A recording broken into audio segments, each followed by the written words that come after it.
नाशिकमध्ये सलग 6व्या दिवशी सिटीलिंक कर्मचाऱ्यांचा संप सुरूच आहे. वेतन रखडल्यामुळे वाहक कर्मचारी आक्रमक झालेत.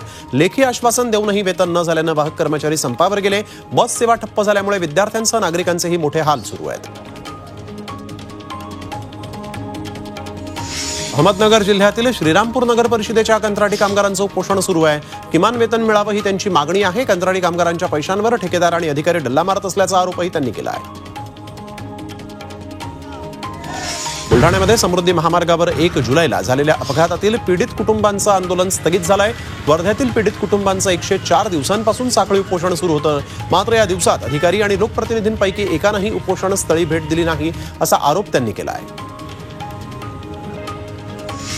यवतमाळ जिल्ह्यात विविध ठिकाणी शेतकऱ्यांनी अन्नत्याग आंदोलन सुरू केलं आहे. 19 मार्च 1986 रोजी यवतमाळच्या चिलगव्हाण इथले शेतकरी साहेबराव करपे यांनी नापिकीला आणि कर्जबाजारीपणाला कंटाळून कुटुंबियांसह सामूहिक आत्महत्या केली होती. त्यांच्या स्मृतीप्रित्यर्थ जिल्ह्यातील अनेक भागात हे आंदोलन करण्यात आलं.